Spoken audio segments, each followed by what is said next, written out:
The population didn't wait for the fake ceasefire between the Lebanese government and the Zionists. They came back in the hundreds. And as you can see, 75% of the homes are destroyed in this village.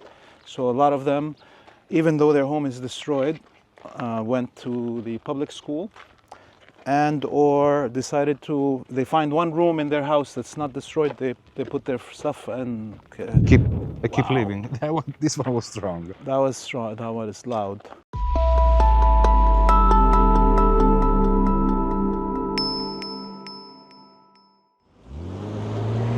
Hey everybody, this is Laith Marouf from Free Palestine TV, and we are at the intersection between the three districts of Sur, Bint Jbeil, and Nabatiyah.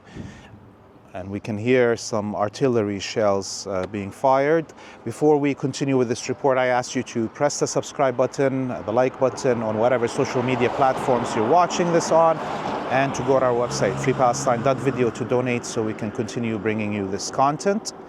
And today we have a special guest with us visiting from Italy, our comrade, Gabriele Rubini.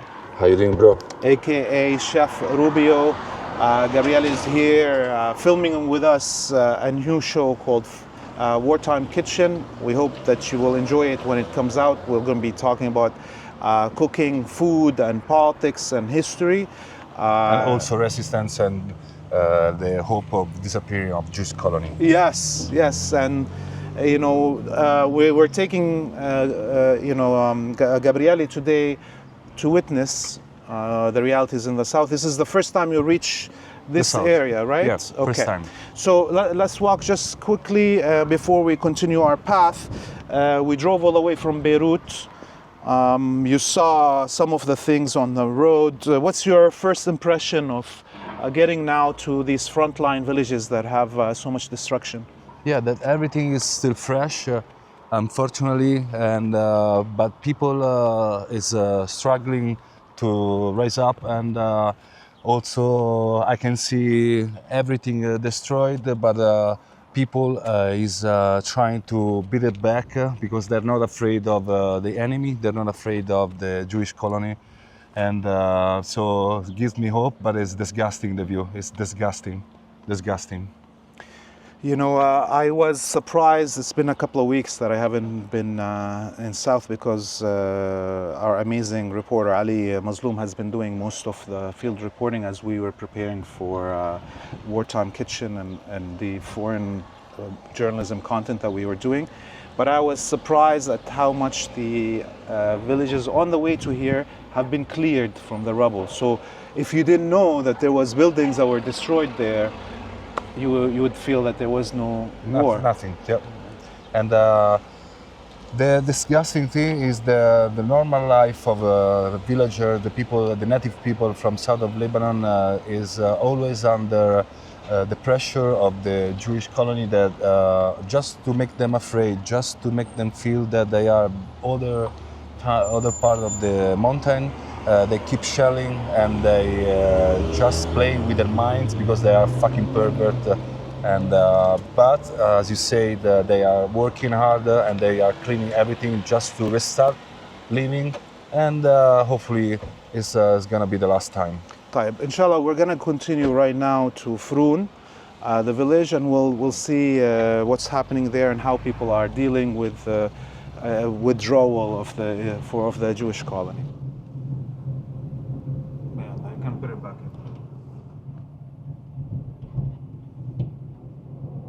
Gabriele, we're in Froun now. It is just outside Nabatiyah city, but because between Froun and Nabatiyah city are areas that are occupied by the Jewish colony, we couldn't take the short road, which we would have been here in 45 minutes. We had to drive all the way on the coast and come back this way, an hour and a half driving.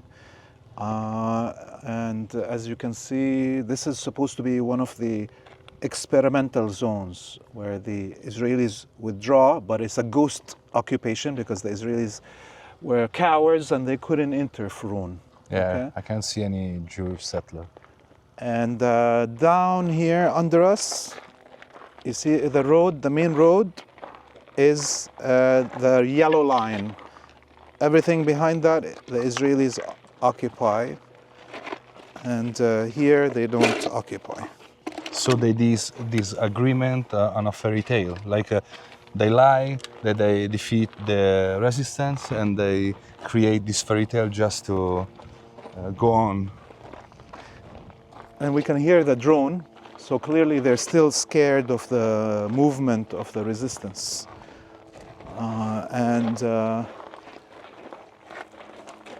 Those villages on the top of the hill, Those one? yes, those are Zawtar Shar'iyya and Zawtar al-Gharbiyya, eastern and western Zawtar.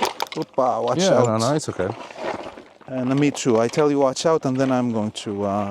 Please, Ali Habibi, watch out also, because you're walking backwards. Oh, Yeah. we hear now a shell from the tank.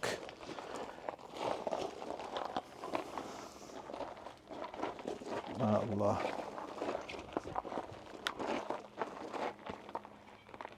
شو؟ ما بحبذ النازله لهون ما بتحب النزلة لهون؟ ما بحبذها خلص صرت دغري بوجههم بوشهم. Okay, so Ali is telling us maybe we shouldn't go to the edge because they're going to be looking at us right now from the posts that they occupy here. The Israelis, there's a lot of Israeli soldiers on top of these hills. They're And watching. do they the sniper can Yes. reach us? Drone, a tank, a shell, anything. They keep on firing on the villages across from the yellow line just for the hell of it, with a machine gun. Yeah, they don't pay the munition. The tax of the American pay them. So Yep, that's it. And this is what's called حبيبي مش الحجير Valley هاي. هاي الحجير Valley. This is the Hujayr Valley. I know we're doing something that Ali doesn't want us to do. yeah, me, I want to do what you want to do. Yeah, but Hujayr Valley here, let's just stop here with, so Yep. Ali feels comfortable with us. Yep.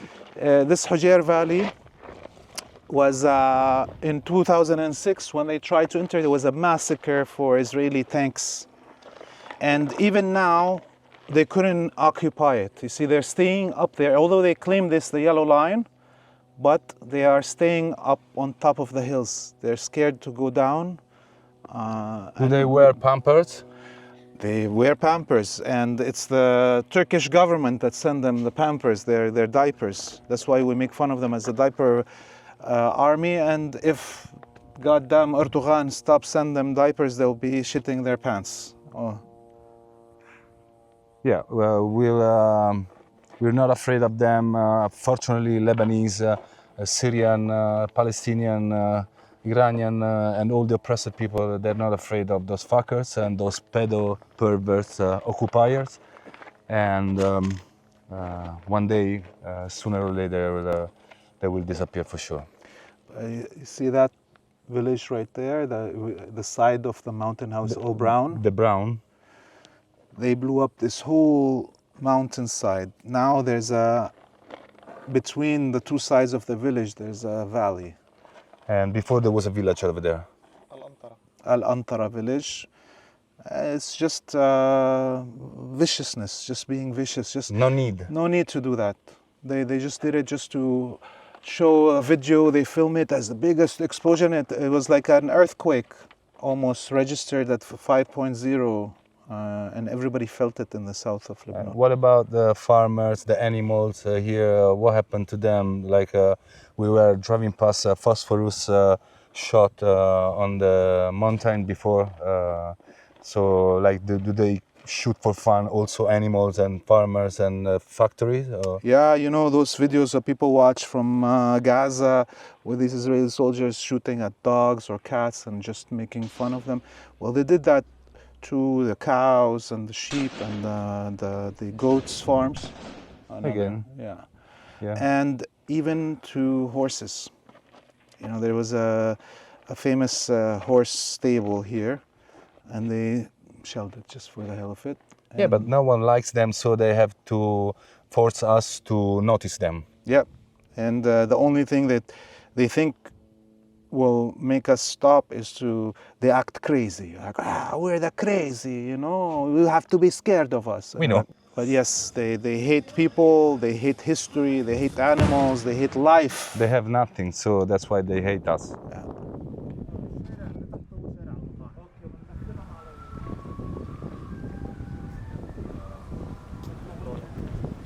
So you see the water reserve for the village of Froun, That one? and there's a hole in it. That's a tank shell, direct on purpose to cut the water from the village. And they did that in every village. They can see, like that one is also hit.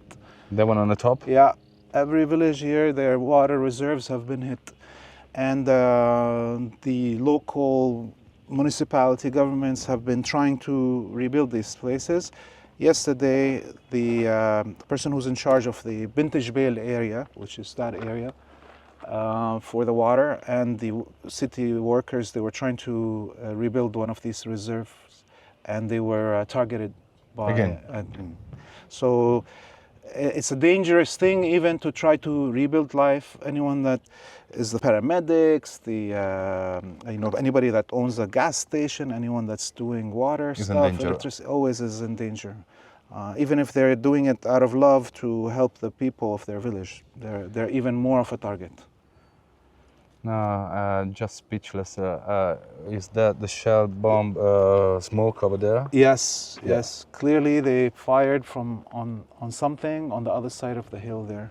Yeah, like it's the same old strategy, 1948, not older than that, but there's old strategy used just to force the indigenous native people to go somewhere else.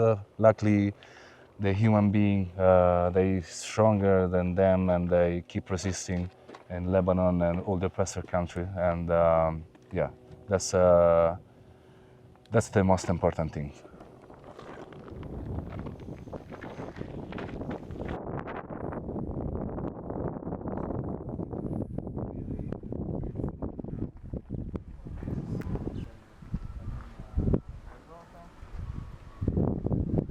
So, Froun, but the minute there was a ceasefire between Iran and the US, the population didn't wait for the fake ceasefire between the Lebanese government and the Zionists. They came back in the hundreds. And as you can see, 75% of the homes are destroyed in this village. So a lot of them, even though their home is destroyed, went to the public school and or decided to, they find one room in their house that's not destroyed, they put their stuff and... Keep living. This one was strong. That was strong, that one is loud. So it's going to take a while for them to rebuild this, but the Jewish colonists, the military, they keep on coming from the side of the village here at night with their tanks, and it's just they don't want people to come back. Mm-hmm. And the Lebanese government and the Lebanese army didn't give them the permission. They didn't give them the permission, and the people come back anyways. Yeah. When the Zionists were claiming that this was occupied, the residents were here. The mayor of Froun made several statements saying that Froun was never occupied. The Zionists didn't step a foot inside the village, and we are here. You can come and check before even the framework agreement. Tamam. See Ali, he has been covering this, and now this is his fourth time he comes to Froun, and so he can see the changes, and he spoke with the people, and what he found out. Yep. So not a lot of media come here. Only pro-resistance media come. The other imperialist media, they all pretend that the Israelis were occupying and bullshit. Yes. And did he spoke with the mayor or something? They found out some information. No, they don't want to speak to the mayor, because the mayor is a proud guy, and he actually, this of Froun, he actually does his service. He serviced the people. He stayed in the village when it's being when everybody had to run away. He stayed in the village. God bless him. Yeah. So you know, sometimes politicians a lot of times are corrupt. But in small villages, it's a different story. People are elect Like a big family. Big family, yes. And remember, we were talking about Zawtar. Look, there's a little bit smoke there. But also those two villages, Zawtar Sharqiya and Gharbiya, East and West Zawtar. The Zawtar al-Gharbiya is the one that another one of those experiment zone for withdrawal.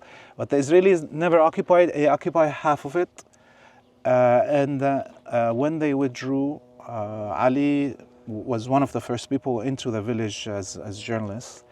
And you can watch the report he did, but the Jewish soldiers were having orgies in the houses. He found condoms and stuff like this. They would bring them prostitutes and the commanders to have parties. They were having parties inside the church of the village. There was a video from 2024, another village. They went into the church and they had a gay wedding inside the church just to desecrate it. And they were making fun of Jesus and Mary and everything. So The histories keep repeating themselves. it's so, of course, these people don't represent anything that is religious. When they talk about, Moses and Judaism, they destroy the sites of prophets here that are supposed to be part of the Old Testament. And so they don't care about even the prophets that they claim that they follow. But the question is why the Jewish people back in America and old world, in Europe, they don't take the side of the religious Jews. They want to be Jews because of religion and not because of the blood fucking line. Why they stay silent? Why they don't unify themselves against those that apparently they're not religious, but actually they found them. They sell pieces of Palestine into the synagogues. So that's drives me crazy. Why? I don't know if you have an answer. I don't have an answer, and I worked with these so-called anti-Zionist Jews for the 25 years that I was in Canada. It's right above us. Oh, it's right above us, the drone? Yeah. Oh my God, Ali thinks we should go, and No, he's I don't probably think picking, but obviously they're all picking now that us talking about the Jews. So yeah, 25 years working with these anti-Zionist Jews, and they claim that Judaism is not what these Jewish colonists are doing, but they don't risk anything to stop him. Let's say if I was, you look at this, Muslim, Shia and Sunni and Druze that are, when they see ISIS or Al-Qaeda claim to speak in the name of Islam, they carry arm and they kill the ISIS. Yeah. They want to, and they defend Islam because they love they want to defend the honor of Islam. But I can't find one Jew that wants to defend the honor of Judaism. No one. No one. Just by chat and just about the liberal environment, and that's not the same story. That's not enough for the occupied and oppressed people that's still waiting for all the humanity to stand for their rights. And I think about how Germans till today in Western culture are humiliated always. They make fun of them, the Nazi salute and the Nazi Hollywood mustache. propaganda. Yeah, but there was 70,000 Germans That at least went against Hitler. Yes, and died while they're defending the honor of German people. And not one Jew carry arms against Zionists to defend Judaism. And everybody treat them as the ones that talk, as, these are the best, the revolutionary, Chomsky, Finkelstein, Chomsky. all of them. They're supposed to be enough. It's enough. For me as an Arab, if I say, hey, where's the Jew that carry arm against Zionism? They're like, hey, what, do you want us to die? It's too much. Too much. That's too much to ask. But another bomb. But the Germans, 70,000 martyrs, that's not enough. We're gonna make fun of them for 100 years. Let's see if Spielberg is gonna make a movie of 70,000 Nazis going against German are going against Hitler, but I'm not sure if he's gonna make it. No, that's not going to be good propaganda for the Jews, because in the West they want the Western citizens to look at Jews as the model of Victimhood. yes, and of having the best kind of principles. And you're like, hey, well, look, this was a quick tour. I don't want to put you in danger. This drone is definitely staying on top of us. It knows, and it's catching all our phones. It's catching the Bluetooth from these microphones to that. They can stay in contact with Digos. They came to my house to steal my phone, and so they're already friends. So they already have the contact. So fuck you. Yes, but we are right now proving to anyone that wants to come to Lebanon that you can come to Lebanon. You can come and show your solidarity to the people in the south of Lebanon. You shouldn't fear the Jewish supremacists here or in your country in the West. Else. Yes, they are weak. They are weak, and all of humanity is strong and needs to take, take action and stop their continued genocidal, attacks on humanity. Gabriele, thank you so much for being with us. You're still watching Free Palestine TV. I'm your host, Laith Marouf. I ask you to press the subscribe button and the like button and go to our website, freepalestine.video, to donate so we can continue bringing this content. Behind the camera is Ali Mazloum, who's been doing amazing work. Please follow his account on X and follow us. And donate so we can continue bringing this content. See you soon.